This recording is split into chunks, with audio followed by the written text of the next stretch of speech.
I think looking back now on my own experience, in God's grace, I ended up teaching in a seminary and therefore was able to play catch up on the fact that my own theological education had been fairly, if not very, deficient.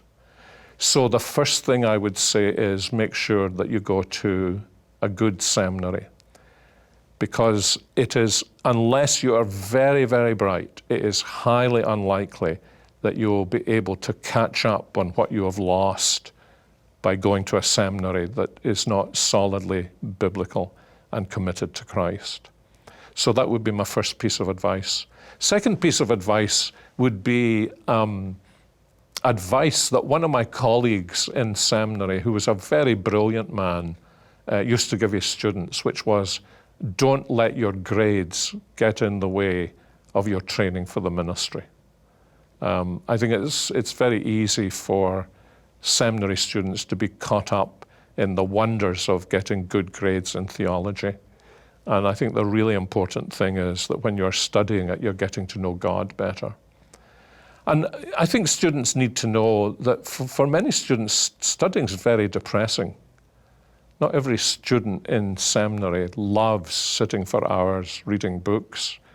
And so then I think it's really important to remember that maybe a third or even more of your seminary education has got to do with your fellow students.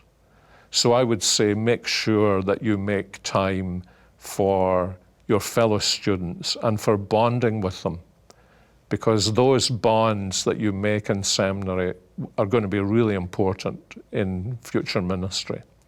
And then, if I pile on the advice, I would say, study as hard as you possibly can.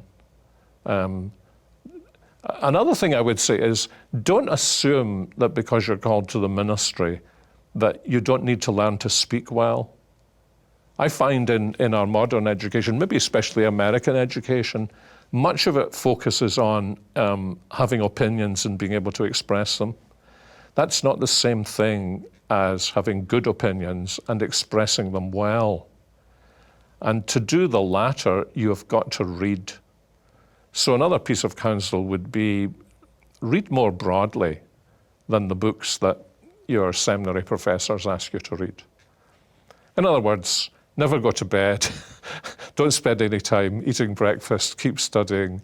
I know that's a tremendous amount that I've just said, but in balance, I think those are things that really help us to grow when we're students and prepare us for the ministry.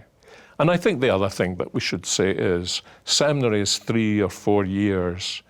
If you're given 70 years and 10, ministry is a long, long time. The preparation time is very short. So one other piece of counsel I would give would be, don't rush in to doing ministry when you're at seminary. Make sure that you focus on what, in a way, seminary alone can give you. Learning ministry is something that in God's providence you may have another 45 years to do, but you're not going to have another 45 years sitting at the feet of men who are experts in the subjects that they teach.